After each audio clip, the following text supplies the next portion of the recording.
Hello, welcome to my podcast.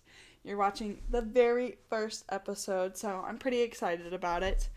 I haven't yet decided if it's going to be the Woody podcast or the Wild Woody podcast. I really like the Wild Woody podcast. I think it sounds nice, and I don't know, I just really resonates with me. However, the Woody podcast would be on brand since I have Woody vlogs. I don't know, haven't decided yet. Um, if you're watching this, because then you're probably one of my friends or my family, so let me know what you think. Anyways, I'm going to talk about whatever the frick I want because it's my podcast. And so the very first episode is, of course, going to be on a book. And it's going to be on House of Flame and Shadow by Sarah J. Maas. I'm pretty excited. Not really so for the book, just because, the book was okay. I'm excited because I get to talk for an hour. And, yeah. Okay. Anyways, we're going to jump in. Honestly, this book, I love Sarah J. Maas. I'm a fan.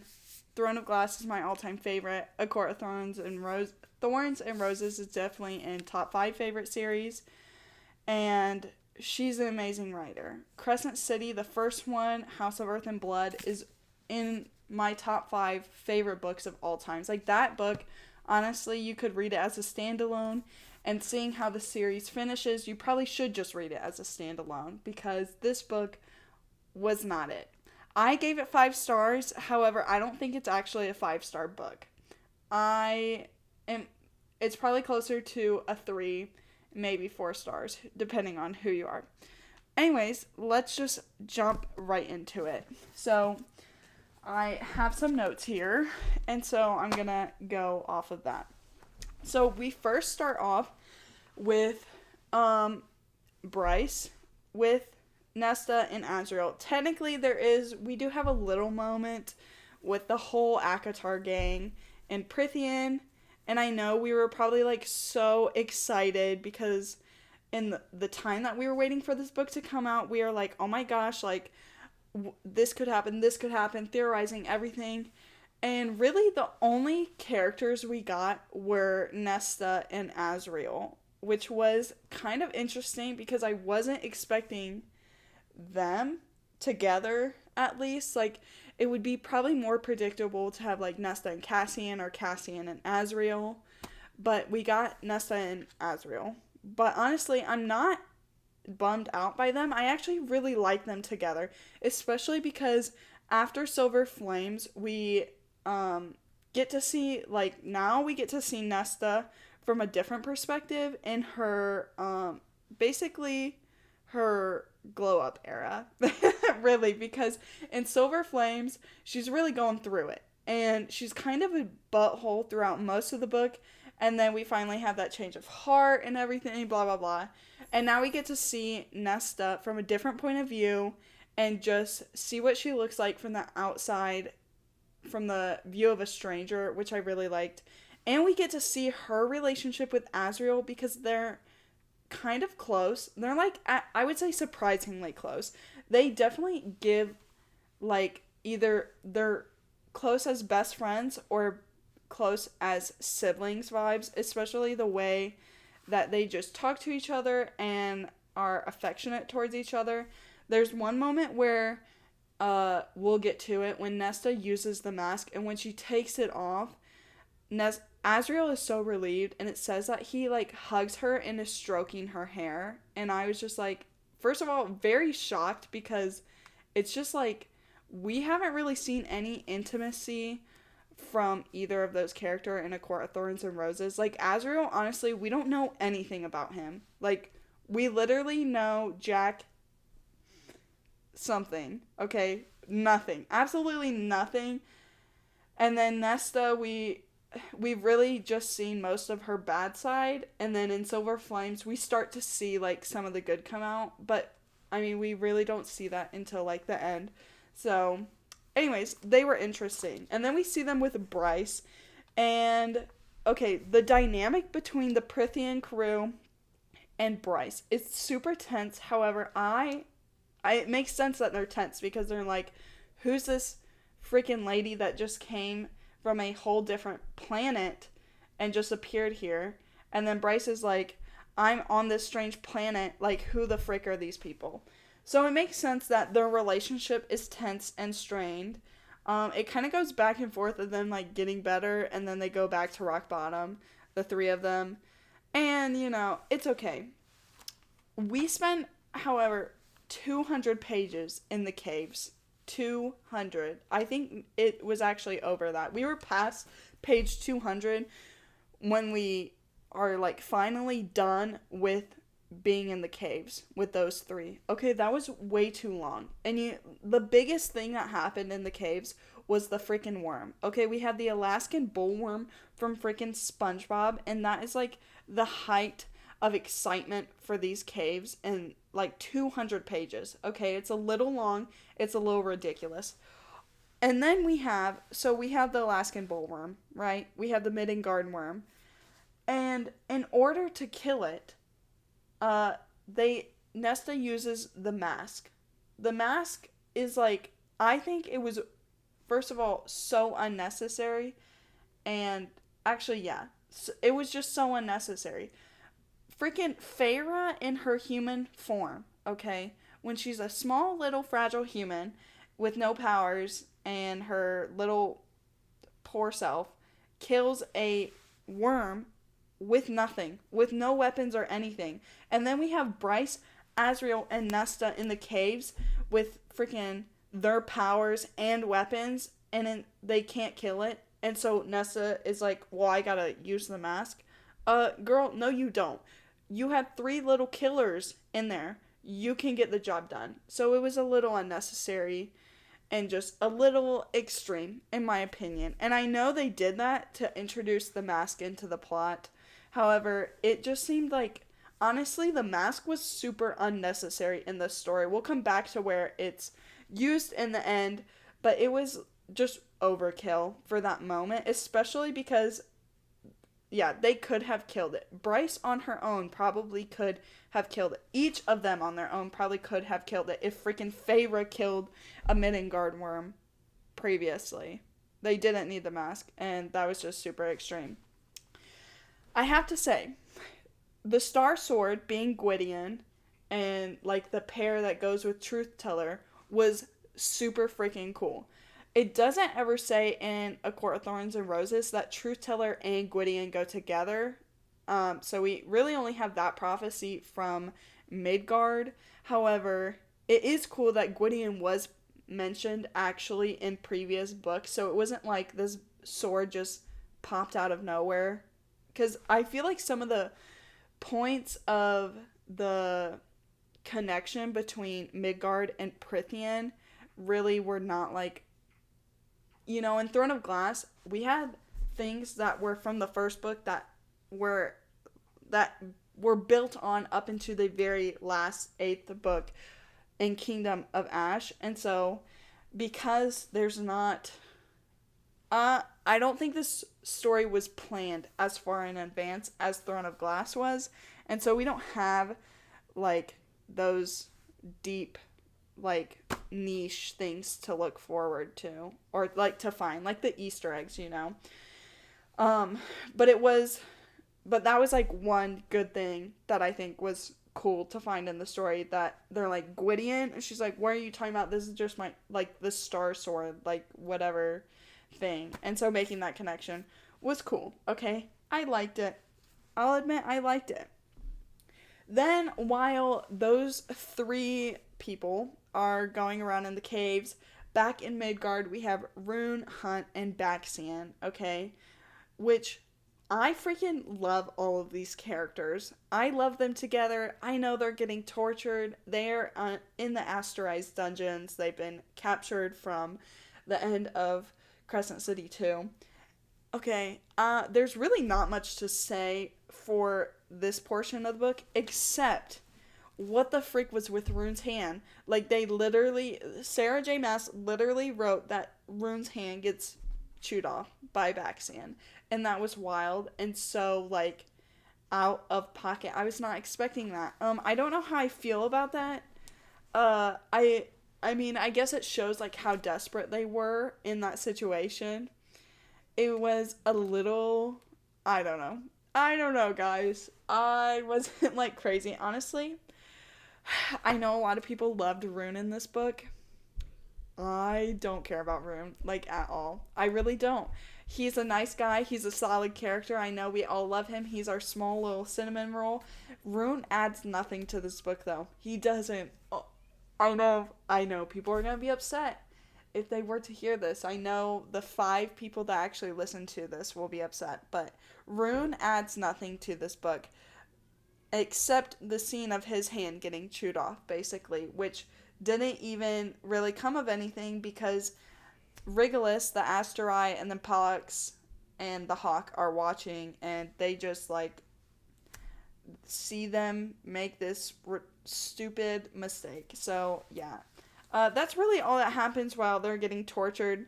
Then we have Lydia, who's trying to find a way to get these fools out. And honestly, Lydia's kind of the star of the show in this book. She was a perfect character. I love her. She's not like, she's a good person, but also she's done bad things. And she's well written. She's realistic, and I love that. Uh, she then is working with Declan, Flynn, Therion, and Ethan to get, her 3 little boys out of prison. Declan and Flynn, they're like who cares about them? Honestly, like their characters are just kind of pointless. And then Therion and Ethan are like a drag the entire book. I don't think anyone disputes that they are the downsides of this book. Therion gets better. We'll talk about him and his little forced marriage later on. Ethan doesn't really get better though. He kind of just sucks and is annoying. Um, Ethan is on his little, in the beginning of the book, he is just emotionally attached to Sigrid and this idea that she's gonna become the next alpha, which I am so done with the Fenders, okay?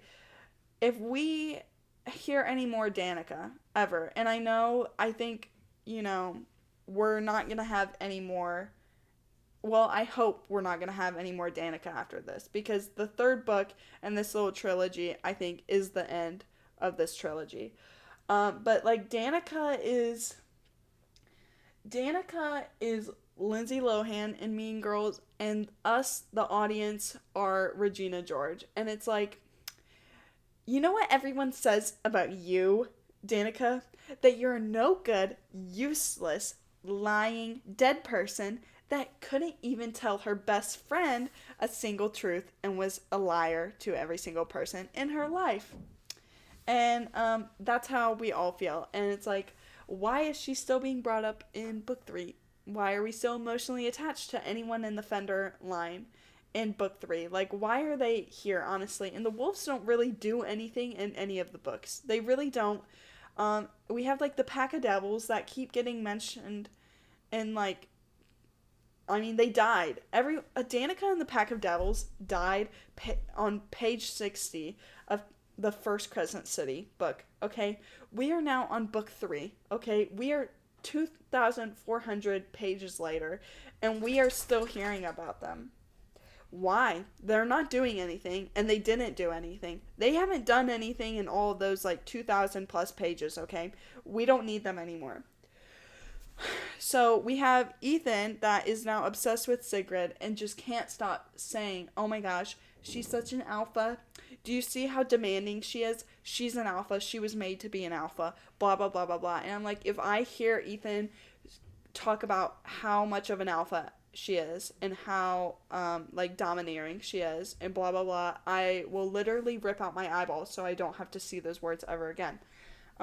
And Sigrid, again, pointless. She's a pointless character. She adds nothing to the plot. We could have, because essentially we all know that we are watching Ethan on his journey to becoming the Prime. That was just predictable. We all knew it. We could have seen him go on that journey without Sigrid. Her character doesn't add anything. She's a waste of time and space. She really was like clickbait. That's all she was. In Sky and Breath, she was just clickbait for that one moment where like, oh, there's another Fender. And then the moment died and it burned and it's over with. Let's bury it.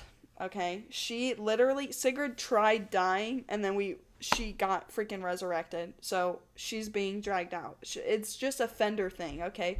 What's up with them dying and then getting dragged out?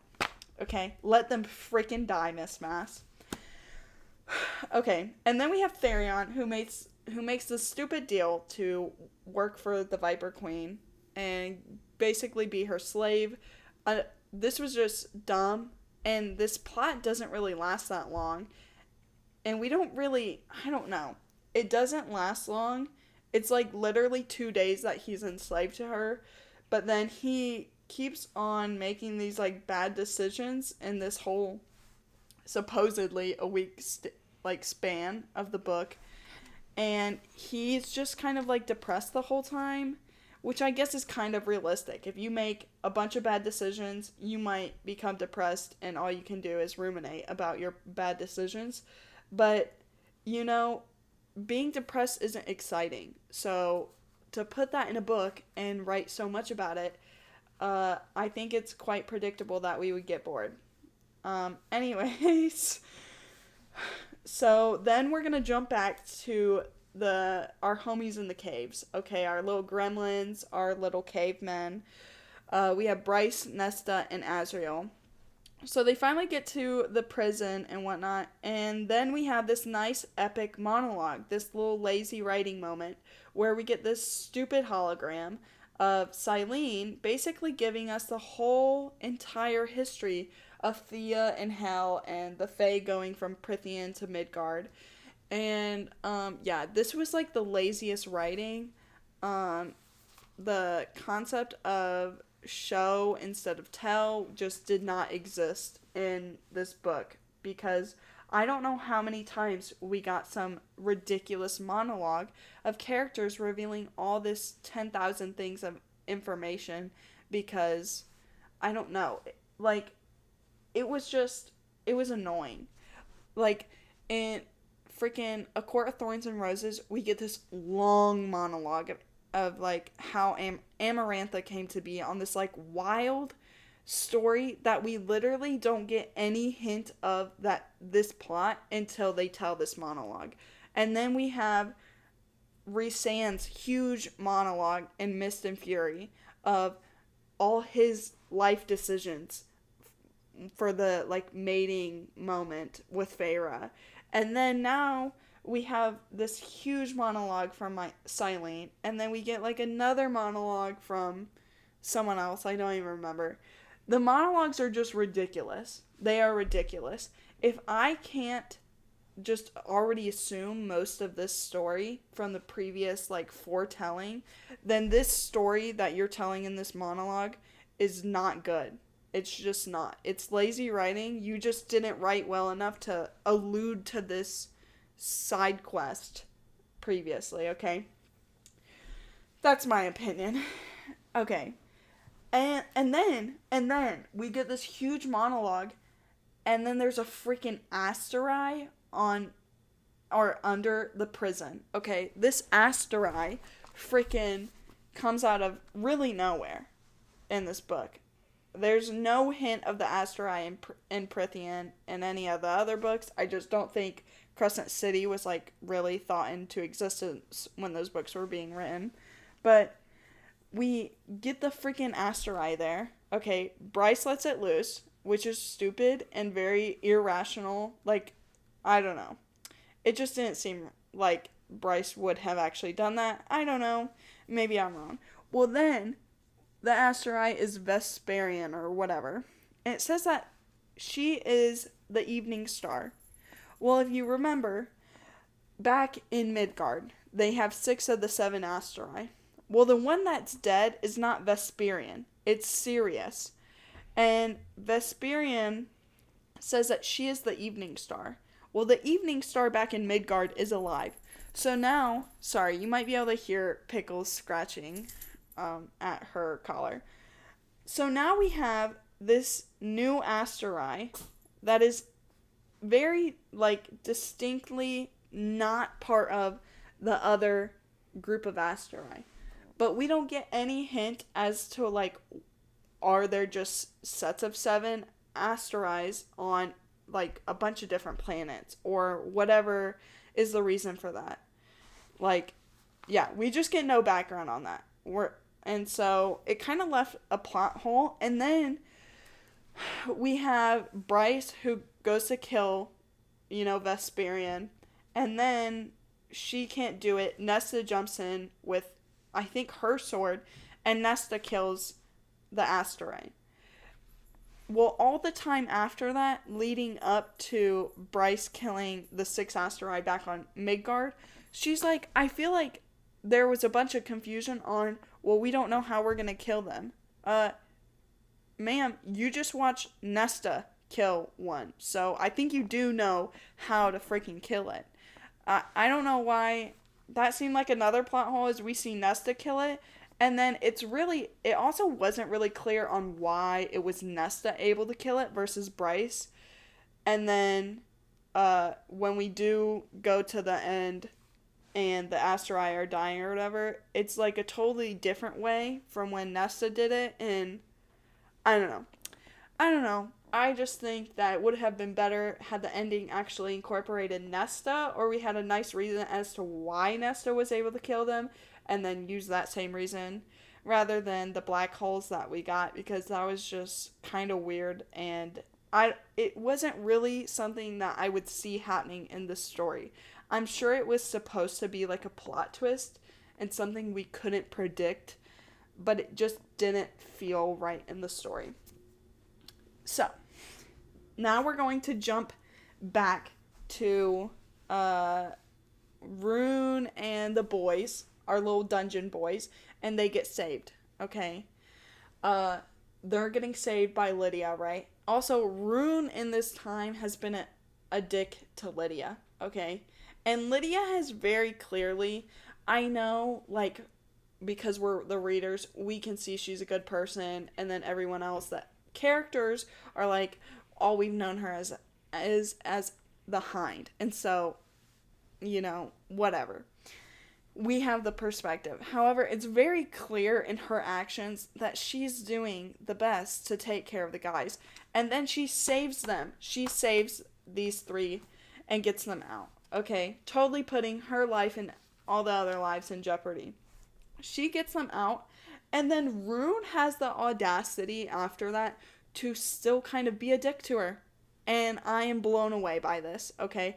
And the thing is that I'm okay with that if we had more of, like, the arguments and seeing, like, their relationship develop. Like, when Aedion and Lysandra in Throne of Glass were on their period of, like, hating each other, really Aedion hating Lysandra, and then the opposite, that was, like, drawn out, and we can see why, like, it, I don't know. Sorry, I'm not wording that great, but it wasn't, like, an instant fix, okay? I feel like Lydia and Rune, their relationship got, like, an instant fix too quickly, and Rune didn't deserve that. Rune was so rude to her, said, like, you're dead to me, and all this other junk, and then Lydia has kids, right? We find this out. And before Rune learns that she has kids, he's been rude to her. Even after she wakes up from her coma or whatever, after almost dying, trying to save them and get them out, which she successfully did, Rune has this, like, little stick up his butt of, like, well, you still were the Hind. Like, you still were a horrible person, and I just can't wrap my head around that. Even though it's like, well, if I'm so horrible, why did I just save you? And so he's still being difficult. Well, then he finds out she has kids, and then he's more compassionate. And what I loved is when Lydia popped off on him and was like, why does me being a mother change who I am to you? Because it hasn't changed any of my actions, and me being a mom didn't influence anything that I did differently when it comes to my relationship with you. I did what I did, and I can't change that. But now, because you see that I have kids, it puts it into a new perspective. Like, I was a good person before I had kids. Well, not before, but, like, I was a good person before you knew I had kids. Or at least she was trying to be a good person. But it didn't matter, I guess, before. Yeah, and so she pops off on Rune about that, which I loved. But then we never really get like a good argument from them or like them hashing it out or I don't know. I feel like their relationship went from like non-existent to pretty good like really fast because they never really talk about it again. All they do is hang out around each other and for, like 3 days they're not really talking and then they start to slowly talk, maybe flirt a little bit and spend more time and then boom, we're freaking mates. Okay? Where is the progression? Okay? They go from not having a relationship to being freaking mates in less than a week. It's a little ridiculous and it's a little quick. Also, I'm so sick of mates. Mates are way overdone and now Miss Mass, I know she started it, and then all these other books are now using mates. I'm so done. I don't want these predestined star chosen lovers. I don't. I don't. It's unrealistic, and I'm sick of that trope. I really don't like it. I don't want someone, especially, for example, the Shatter Me series. I loved it, and then we get past book 3. 4 and on, don't like it. I don't care for it. And you know what part of the problem is? We find out Warner and Juliet are supposedly like these like star-crossed lovers that no matter how many times their memories got wiped, they always fell for each other. I don't believe it. I don't like it either. It's not it. It's not it. It's I'm done. Like let people just fall in love with whoever they choose, you know? It doesn't need to be destiny, okay? What the frick is destiny? I don't believe in destiny, guys. Um, Anyways, sorry. Just had to pop off about that.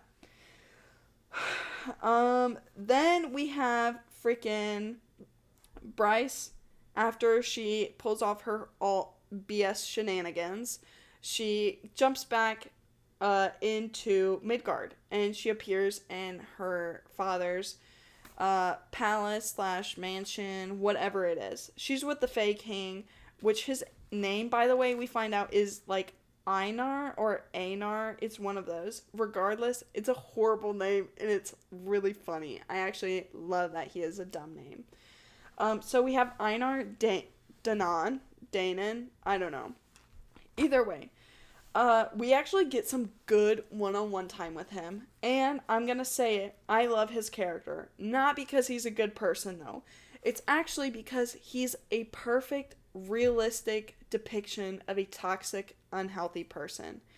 And I love it. Because we have, like, here is the line of the difference between good, and bad.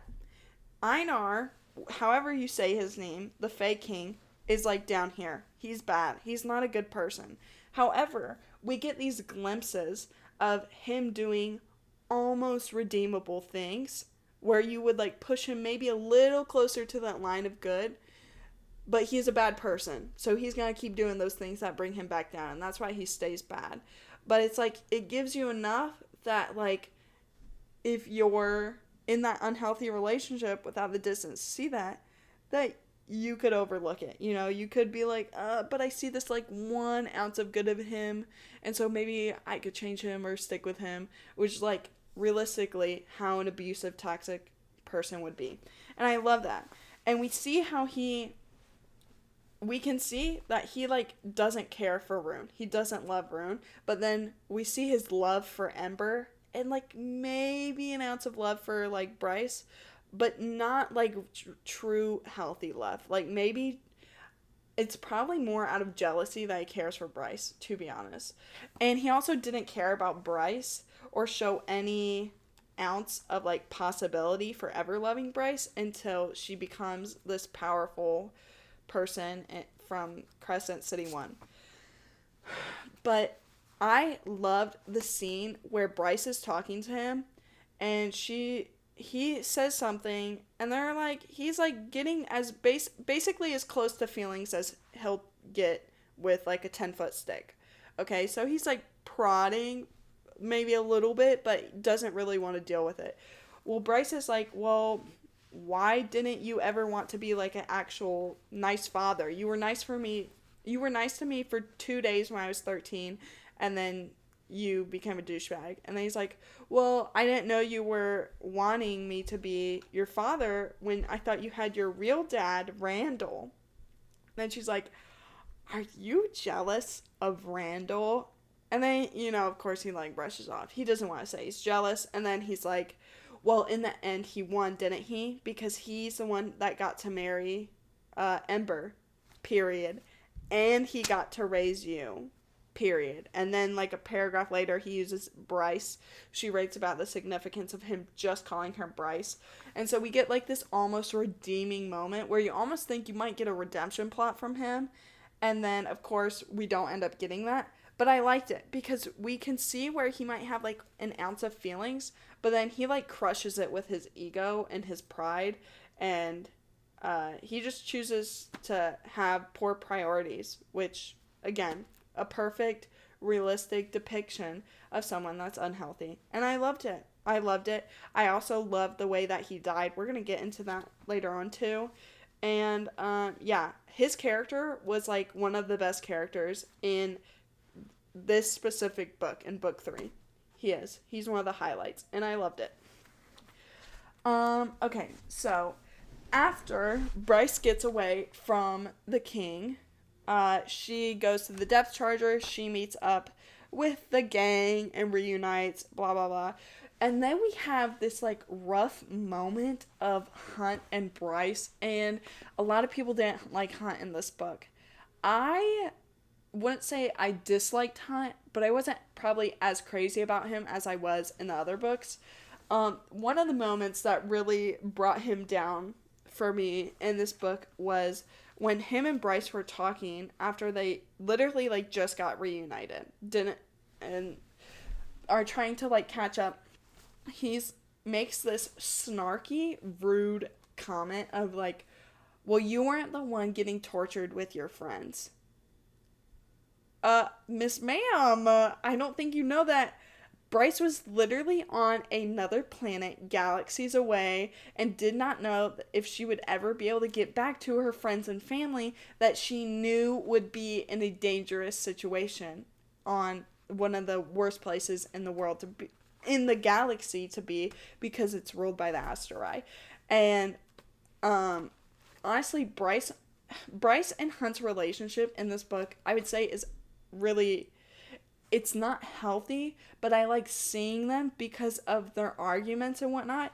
And even though they have arguments, they always have each other's back, and they know when to put the arguments aside until a later time to get to them, which is, like, even if their relationship wasn't the best at times, it's, I think, a sign of a good relationship, of knowing when to put aside the problems to circle back and support each other in the important moments. And she does say, she's like, okay, he literally did just get tortured for like 3 days.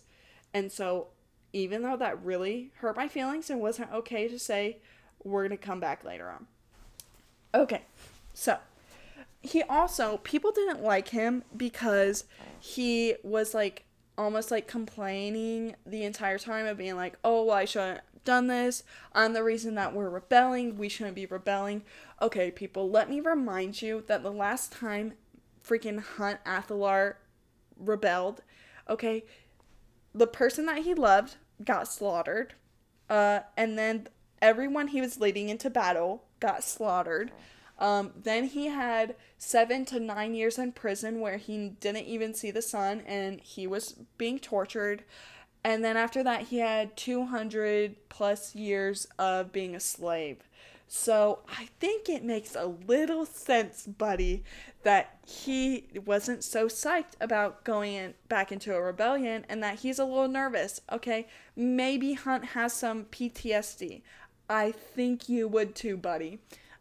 So people were upset about Hunt. They didn't like his character in this book. They thought he was whiny. I was like, no offense, but he has a reason to be whiny, buddy.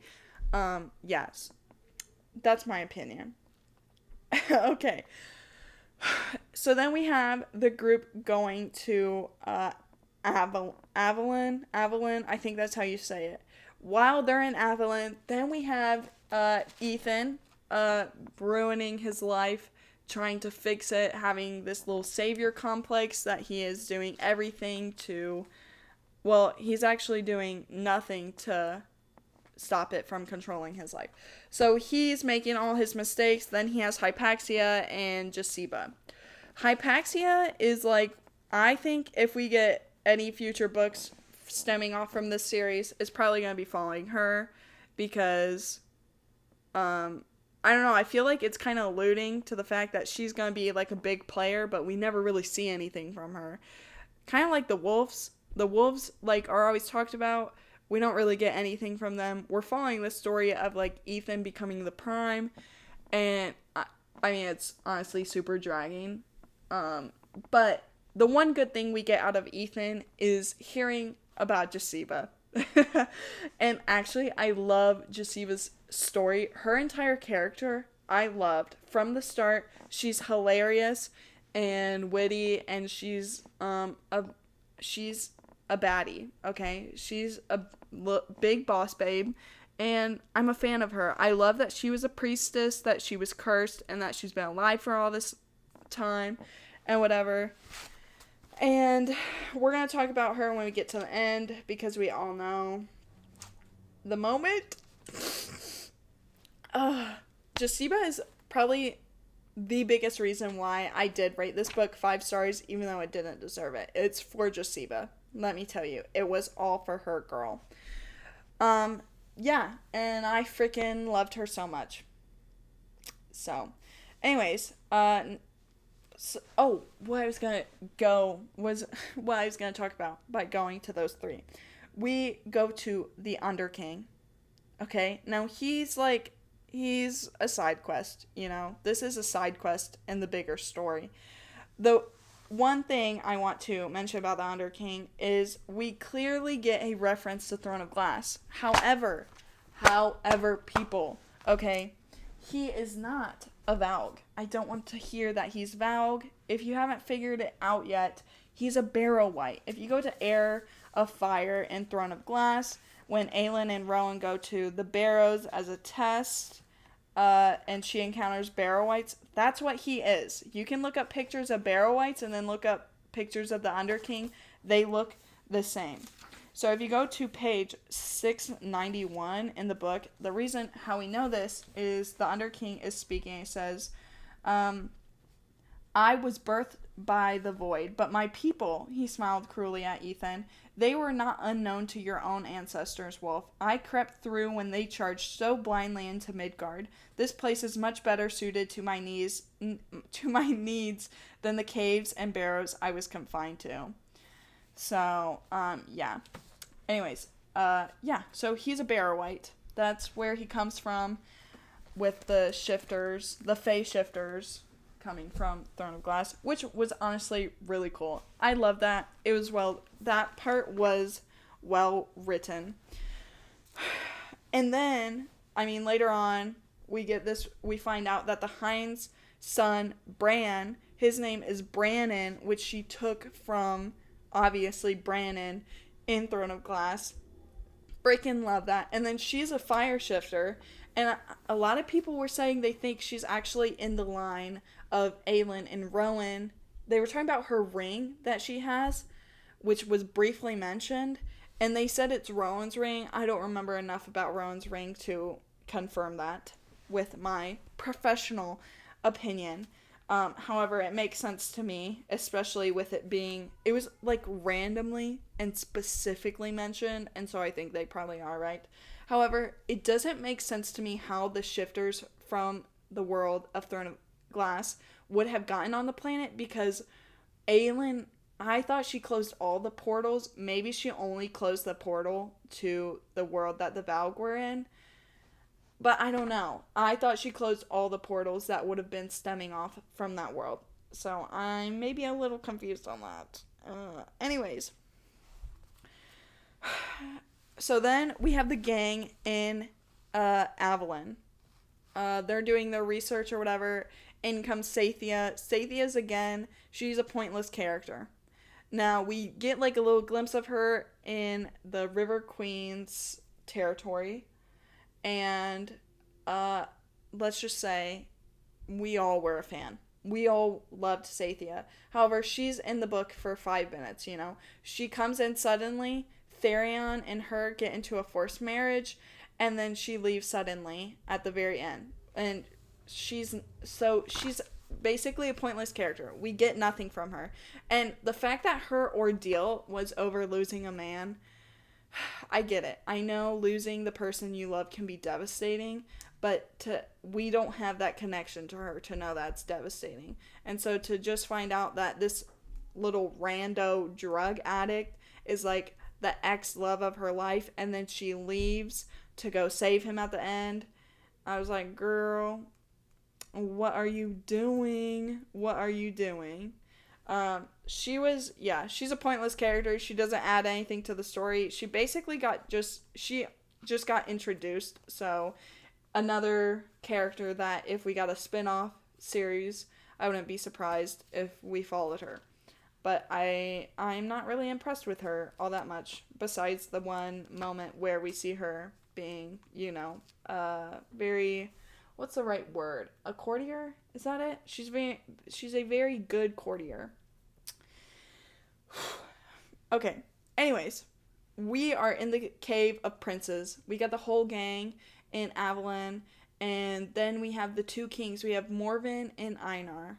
Okay, and they come down looking for a fight. Morven's like, bro, I knew you did something bad to my bestie, and so I had to go get my boy. Okay, and now your gang's gonna pay because you're a bunch of traitors and you're not sticking to these traditions, and we hate women and you're being led by a woman. Okay, that's gotta go. Okay, so then Morven and Einar are like, sorry, they're like, it's time to fight, it's time to throw down. And then obviously the gang is like not gonna take that. So we get this, oh my gosh. First, we have the first king to go down is Einar, killed by Rune, which again, I loved. It was perfect redemption for Rune because he was abused and burned and beaten and all of the above growing up by Einar. He's a horrible person, okay? He is, and I love that Rune got to kill him. And then we get to see the very realistic feelings of Rune being afterwards, being like, I'm glad I killed him. He was a horrible person, but also I killed someone and I feel bad about it. So I love that. And then we have Morven, which Morven is like your stereotypical bad guy. He doesn't really have any real motives or anything. He's just there to be the douchebag, you know? And the most perfect moment, guys, oh my gosh, another 5-star moment in this book is Bryce mother freaking Quinlan going, I'm your judge, jury, and your mother freaking executioner, and then cutting off his head. It was so good. I felt the burst of testosterone. I, in that moment, wanted to go to an MMA gym and go knock out 10 men. I can't do that, but I felt like I could after reading that scene. That's how good it was, okay? It was perfection. Absolutely perfect. And then, after that, we have, now freaking Bryce is the queen of the Fae. She's also got this weird, like, connection to the islands. Her whole emotional connection to the islands, I'm not crazy about. It's kind of like, it's the same vibes as Nesta in the House of Wind. And you remember that cheesy moment in Silver Flames where Amaranth is like, you brought the house back. You made the house alive again and made it feel things. And, like, that's the same moment here of Bryce in the islands, and I hate it, and it's corny, and it's like, bro, that was a house, and this is an island. It doesn't have feelings. It might have magic, but it does not have feelings, and I don't give a about its feelings. And then we have, like, the whole, now Hypaxia and Ethan go back to, meet with the gang in Avalon. And I think at this point, Hypaxia is the head of House and Flame because she killed the Under King. well, they're like with the gang for like literally 5 seconds, and then they get the scoop on the parasite. The parasite in the drop is actually like a really cool idea that was included as part of like the history that the Asterai basically made this handicapped so that the people would have to give up some of their power or they would die. That was well written. I really liked it. So then Hypaxia and Ethan go back. The problem with Hypaxia is that she's like, oh, this is gonna take a while to like fix, and then like of course she solves it in like 5 seconds. Like she solves things a little too quickly, you know? Like there's not enough suspense or struggle that we see with Hypaxia. She's just like a side quest video game character. We never really get enough to really know her or care about her, but she like exists, you know? That's how I feel about her. Oh, I forgot. We also we find out he's a son of hell. Now, I have to say, I predicted this from the start that he was Apollion's son. As soon as Apollyon was introduced, I thought he was going to be, you know, Hunt's daddy. The problem is, we get this little clickbait moment of being like, welcome to hell, son. And then we're like, well, you're kind of actually not his dad, though. Like, you gave him genetic material, but you're not his dad. And, like, Thanatos, however you freaking say his name, okay, we got Thanos over here. And then Apollyon just gave their, like, magic to a angel man who had sex with Hunt's mom, okay? So they're, like, saying, like, they're his son, or Hunt's their son. And it's like, but you're not really his dad. Like, he actually had a real-world dad who just happened to get killed by the Asterai. Okay, so that was it was a clickbait moment. I was not impressed with that writing. It was predictable. And then he's like saying like, he's like stuck in this new concept of like, oh, like the princes of hell are my dads. It's like, well, they're kind of not actually though. Like they really just gave you power. You don't really have anything else from them. Also, him finding out that he could get rid of the crown of thorns on his head just on his own was super lame. The fact that he could just be like, well, that he could just think about it really hard and go, and then it pops off. Yeah, no, girl, that was so lame. That was so boring. And then that's like the moment, if you saw that Doctor Strange movie with the America character, it was god awful. It was so bad. It was so cheesy. And America like gets to the end and she's like, wait, I've actually had the power in me all along. Whoa! And then like opens or does whatever she needs to do. And there was like actually no change in who she is. She was just like, wow, I can do it now. She just got self-confidence and esteem. That was basically Hunt, okay? And I did not live for that. That was stupid. It was cheesy. It was corny. And it was dumb. And then now we're getting close to the end, okay? We have this moment of, well, first of all, we have the Harpy. She was a useless character. The moment with the Harpy was absolutely dumb. It was a clickbait moment of being able to be like, the Harpy's not dead. And then we're like, whoa. And then we never see her until the very end of the book. And then she pops up and then she's gone within like, what, 2 pages? Like, she was a waste of space. She was unnecessary to the story. Like, yeah. This story would have been completely fine without her. And Sarah J. Maas, with all these characters that she added that were useless, she could have not written those characters and then spent more time on the plot. And then the plot would have been really good. That's my opinion. Anyways, we actually have this really sweet moment of... Sorry if you can hear my neighbors upstairs. We have this sweet, adorable, heartbreaking moment of Ember and Randall being sent into Prythian as collateral for Bryce getting the mask. And I love this moment. This heartbreaking moment of Ember and Randall standing there. They can't understand a thing Bryce is saying, and Bryce is talking to Nesta. And Nesta is like, what do you want? Reese is gonna be here any moment and he's gonna kill you once he gets here. And then Bryce is like, I need the mask. Nesta's like, ain't no way in hell am I gonna give you that mask. And she's like, yes, please. You can have collateral. You can have my parents. And then Nesta's like, wait, what? You're gonna give me your parents? Well, okay, but what if I give you the mask, but then you die? And then Bryce is like, well, if I die, then this world isn't worth coming back to anyways. So I want them to stay there because it's going to be safer then. No, I did a horrible job paraphrasing that, but that scene, oh my gosh, that was a 5-star scene.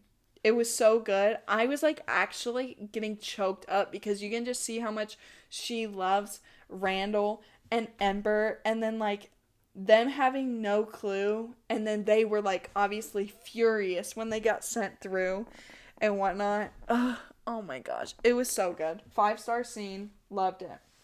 Right after that, when she has the mask, that's when the harpy appears, and it takes like 2 seconds for her to put on the mask. The fact that she can use the mask so easily really took away, like, the significance of the mask being, like, this big, scary thing. Also, the horn being one of the made items. So we had the mask, the horn, the crown, and the harp. I don't know. I wasn't really crazy about the horn being one of the items. I guess it kind of makes sense. I don't know. It just didn't really hit well with me. And then we have the mask, and the mask is getting used, and the mask did not need to be used in this book at all. It was like Sarah J. Maas got to the end and she was like, oh, well, I have a plot hole, but if I use the mask, it will make sense. But then I have to introduce the mask into the plot. So I'm going to go back to the very beginning where the worm is, and all of a sudden Nesta's going to overkill this with the mask.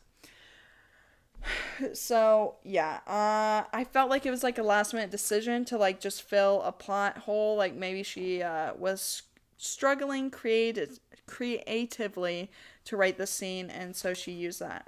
But I don't know. It just wasn't good. We also have Celestina that pops up last second too.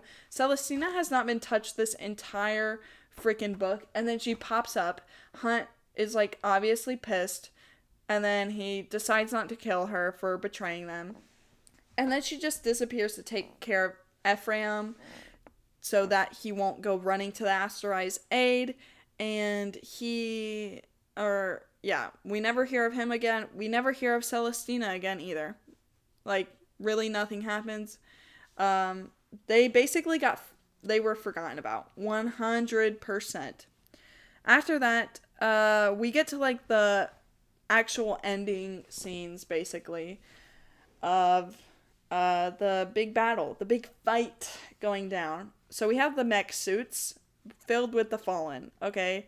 This was freaking weird, and I didn't really connect with this idea whatsoever. It kind of makes sense of like filling the mech suits with the Fallen, because it's like, well, you don't want the asteroid to use the mech suits, but I don't know. The fact that they were used with the Fallen, like, to me, the idea that the souls stuck around for 200 years with their wings doesn't make any freaking sense to me. And I also just can't imagine. I know it's supposed to be like magic and machinery are intertwined in the mech suit, which is how it makes it possible for them to basically be the body that a soul uses. It just didn't really resonate with me. Also, we get a clip of, like, Shahar in the mech suits. Okay, we have literally no emotional attachments to Shahar whatsoever. If anything, the brief things that we hear about Shahar in Hunt's relationship with her, Shahar's not really that great of a person. She wanted freedom, which was good, but her on a one-to-one level, in like personal relationships, she really wasn't a good person. Like, she only cared about the rebellion, and so she was just kind of, I don't know, she wasn't, for her to have been like have this moment with Hunt just meant nothing. We don't have any connections with her, and it didn't do anything for the book. Maybe if we had like something more to go on, maybe if we learn more about her history or something, I don't know. She just, like, we get nothing from her throughout the books. All we know is that she's dead from the rebellion, and that's it. And then we're supposed to have this magical little spot for her in our hearts, and that just doesn't happen. Also, Hunt was like, didn't want the fallen to be used, which is like, they're dead anyways. Why does it matter? So then Bryce was like, okay, well, I'll make sure to ask them. Well, she never really asked them. So, I don't know. I think that was forgotten about when Miss Mass was writing this book. But yeah, like, why would Bryce need to ask them anyways? They're dead. Also, it's the rebellion that they failed the first time, and I feel like they would want to help in succeeding the second time.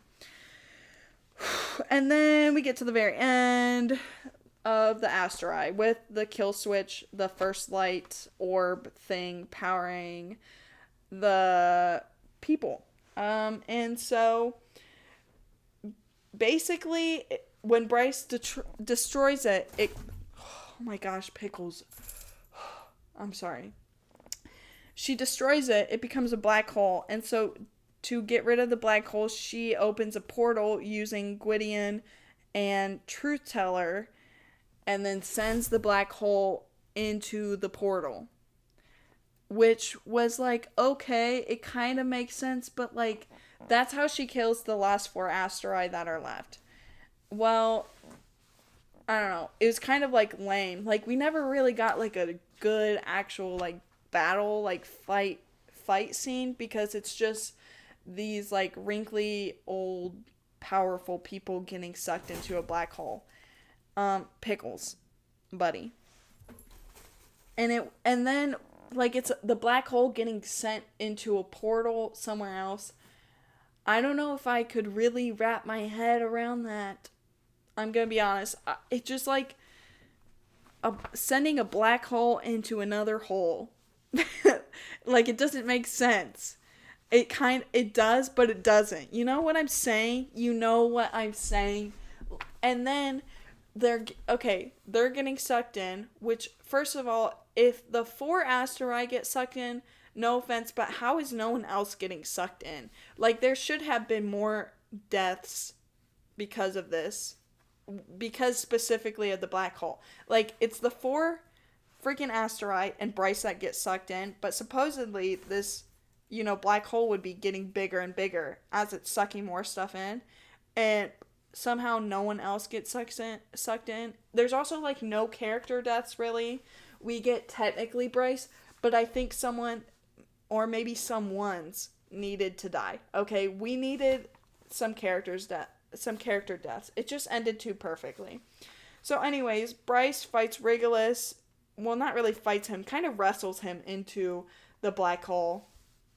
And she's like slowly dying of like lack of oxygen and whatever, which makes sense because she's in freaking space. And which is like, okay, if they're flying through space in a black hole in this whatever portal, how are they alive whatsoever? Like, I don't know. It just didn't really seem plausible to me. Well, then Bryce dies, right? And Hunt puts on the mask, which also Hunt is like, he can put on the mask because of this little sparkle that he has in him from Bryce, which Bryce is technically made because of the tattoo, which also doesn't really resonate with me because it's like, it's just a tattoo. Like, so technically only that part of her would be made, but it counts all of her as made. I don't know if I really feel like that's well done. Sorry, that was Pickles. Those little like bell noises you might be hearing is Pickles. And so then Hunt has this little sparkle, and then now he can use the mask. It's like, okay, well, can just everyone use the mask now? I feel like the mask is not special, and then, like, there's no consequences. It should have been like, okay, honestly, Hunt should have used the mask, saved Bryce, but then because he used the mask, he can't take it off. Hunt dies, and then Bryce and Azrael are mates. Now, I never even heard or thought of the idea of Bryce and Azrael being mates until I finished this book and then I saw other people mention it. However, it would have been a little more exciting. It would have been fun. It would have been heartbreaking. But, we would have had some interesting things happen. Okay? And I would have been down for it. Like I said, we need a character death. And it would have made sense had Hunt used the mask to save her and then die because he used the mask. Just saying. Just freaking saying. Also, Hunt using the mask. Let's talk about that. What was the purpose of him putting on the mask? Like, he, used the mech suits? If they were possessed by the Fallen, and, Shahar recognized him before he had the mask on anyways, why wouldn't, he doesn't need the mask to get the Fallen to help him out for this one little thing, He didn't, the mask was so unnecessary. And then, its use in this book made it less significant. Okay, so then we have Bryce's death, right? Which, first of all, she dies. She's in heaven. We see the pack of devils in Danica. Okay, well, here's a plot hole, because how the frick did they get here? Because we thought they all disappeared from whatever stuff and ongoings of the Bone Quarter. Okay, how the frick did they make it into heaven? I'm confused. We have this plot hole of how they end up there, and they're living their best life frolicking in the meadows, and it's okay, but why are they getting mentioned again? We don't care. They've been dead forever. Who gives a flying flip-flop at this point? Okay. And then, what? I know, I'm sorry, I just said okay so many times. Bryce is dead, and the paragraph following that of Hunt, screaming and whatnot, now that 5-star moment. I love a good mourning moment. A good moment full of grief. And I know that sounds really weird, but if a sad scene is written well so that I'm sad as well, then I like it. I know it's being sad. Pickles, calm down, buddy. I know it's a sad scene, so it's why would you enjoy that? But if it's well written, it makes me feel something, I don't mind. Give me a sad book, okay? I'll read it. I will read it if it's good. And then we have Jasiba's switch. Jasiba is the real star of the show, okay? That's not even an argument. She is the best character in House of Flame and Shadow. She is the best character. Period. End of story. She is the showstopper. Okay? She is the main character. This scene of her switching with Bryce, first of all, we have the hilarious banter. I love it. She's a great character. She's hilarious. She can be serious when she needs to be, but she's funny and she's powerful and she's I have a girl crush on Jasiba. Okay? I don't even care. She's so good. This scene where she switches places with Bryce, I was in tears.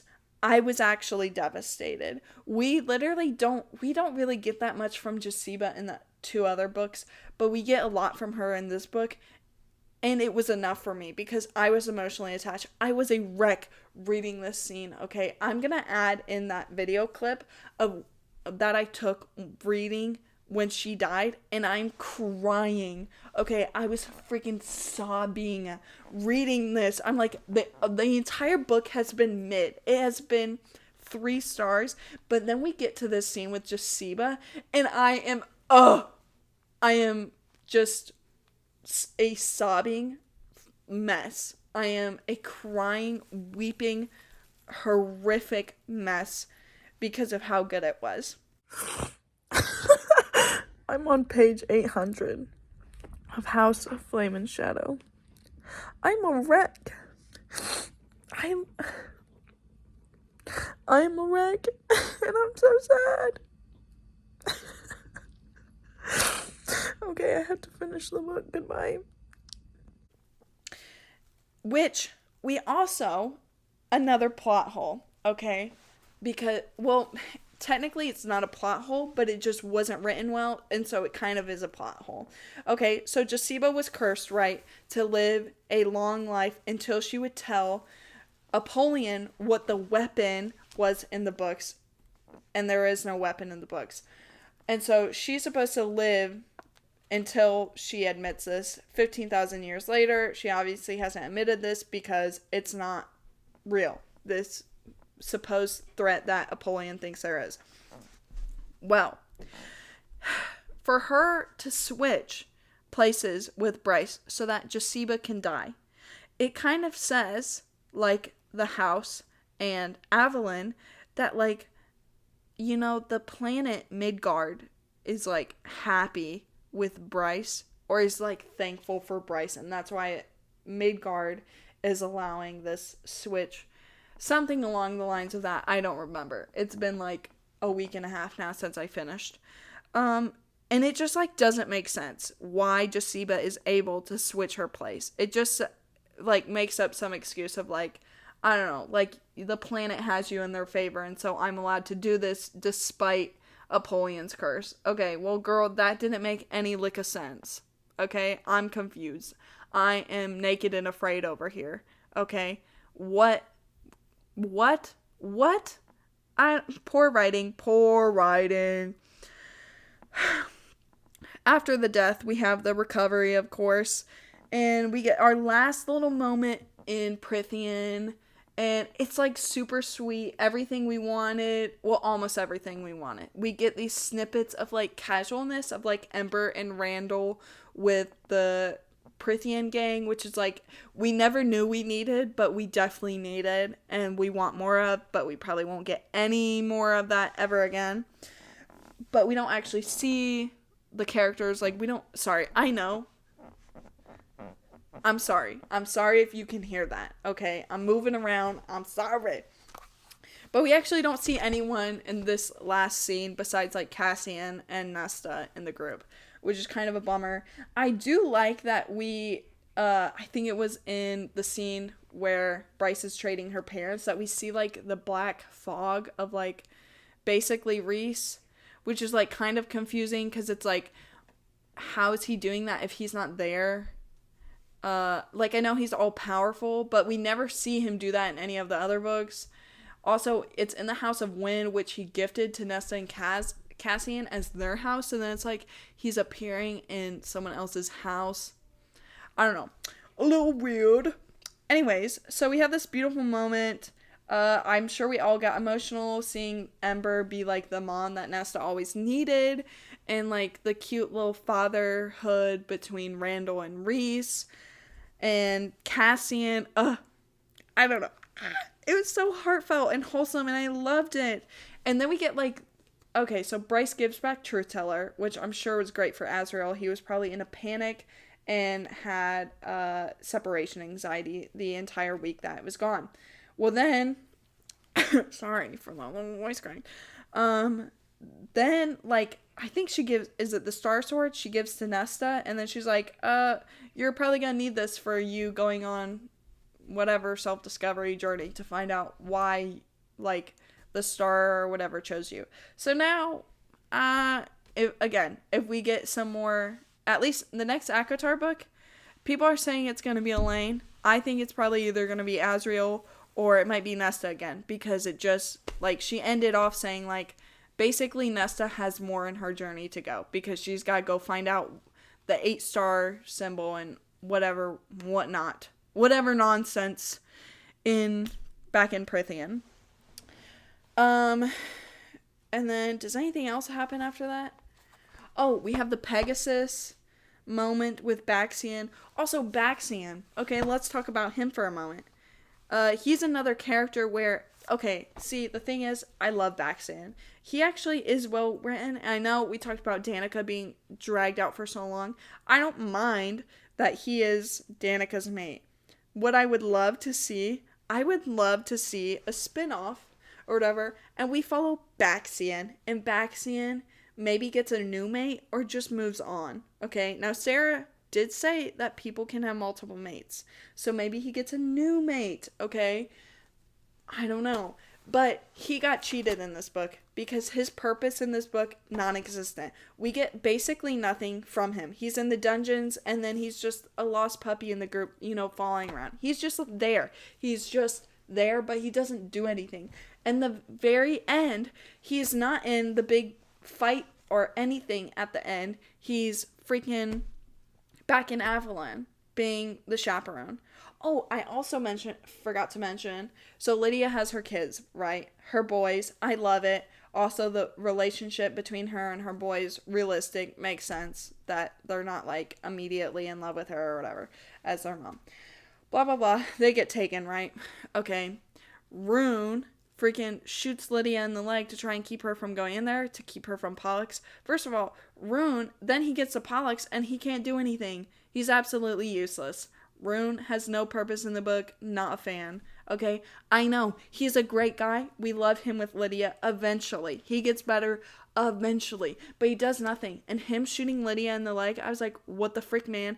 And then he doesn't even do anything. Oh my gosh. Like, bro, let Lydia go save her kids, buddy. He's just like, I don't know. He's maybe a little pathetic. Dare I say, guys, that he might be a little pathetic. Okay? I'm sorry. I just was not a fan of Rune in this book. And I know everyone's crazy about him. Also, okay, one thing. I'm so sad that we did not have an interaction between Reese and Rune. Because it says at the very end in Sky of Breath that Bryce mistakes Reese for Rune because of how similar they look, and I wish we had a moment with them. Oh my gosh, like this crossover between them was really like, it was just like in and out. Like, it was not a crossover of like, we really get to see ACOTAR like characters in this new world or Crescent City characters in their world. It really was just like, okay, we're going to cross over into this world because we just need to get this little thing, and then we're jumping back over there, and it's out of necessity. We did not get the crossover that we were all craving, and I think that's probably why this book wasn't as good as we all wanted it to be. It's also like, it's Sarah J. Maas, so maybe our standards were a little too high, maybe we predicted a little too much, but yeah, and so I don't want to be too hard on this book because it is like, it's Sarah J. Maas, so I do feel like we probably had too high of standards, but I don't know. It was a lot of kind of nothing for 800 pages. Also, this book was supposedly to take place over a week. A week is not believable, let me tell you. Okay, she's in like freaking Prithian for like 3 days. Then she's with what's his face, Einar, back in his place, Bryce's, for like 2 days. Then she's on the depth charger for a night. Then they're in Avalon for a few days. And then they go to the Asteroids, Eternal City or whatever. A week is way too short and does not make any sense. Had she said like the week and a half or 2 weeks, okay, that could have been believable. But a week, it did not make sense with the timeline and was unrealistic. Period. That's really all you need to know. It was unrealistic. Also, okay, we're gonna jump back because I missed this. Freaking the Viper Queen, right? She's pissed at Therion because some fire happening in the meat market. We never get an explanation for how the fire started. At least I don't remember getting one of how it started and why it's Therion's fault. She says it's like, oh, it's like connected as a result of Therion leaving or something. What was the reason? I don't remember. Like, was it something to do with the fire sprites? Did they do it? I don't remember this. I was so confused when it said that the Viper Queen was after him for a fire in the meat market. I was like, why? And when? Like, what the freak happened? What did I miss when I was reading? So, yeah. That was, I think I wrapped it up. I think I covered everyone. We had a lot of pointless characters. I think Sarah J. Maas just focused too much on characters and not enough on plot. So then we had too many characters, and she couldn't keep up with it. We have, like, freaking Ariadne, okay? Ariadne is the dragon, or Ari, however you want to say her name, okay, she got introduced in Sky and Breath, and then between Sky and Breath and Flame and Shadow, we get like nothing from her. She's non-existent. She's basically like Sigrid. Like she was written probably to be like a little clickbait moment of being like, "Ooh, there's a dragon, like exciting new character, blah blah blah," and then we never see her again. So, yeah, it was just kind of lame. But I think I covered everything. There was a lot to go over. I hope that this microphone actually worked and that my phone has been recording. Oh, one last thing. I know I'm dragging this out. Bryce's little moment of like hating the Fae, like extremely, like basically being a Fae racist, dare I say, because she literally goes, okay, she always disliked the Fae. We already know why it was reasonable or whatever, but then she goes into absolutely hating the Fae. She's like, I don't know if the Fae are even worth saving.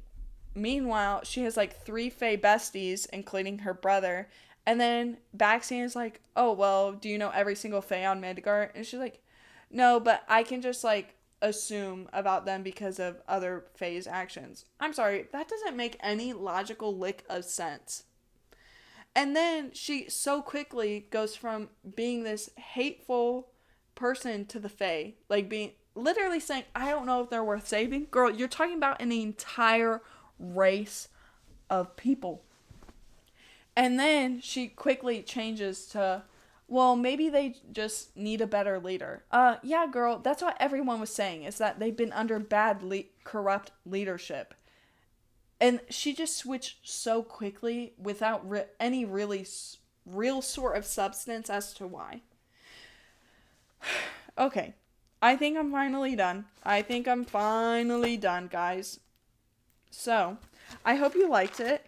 I hope I was clear in my thoughts and whatnot. And if you agree, let me know.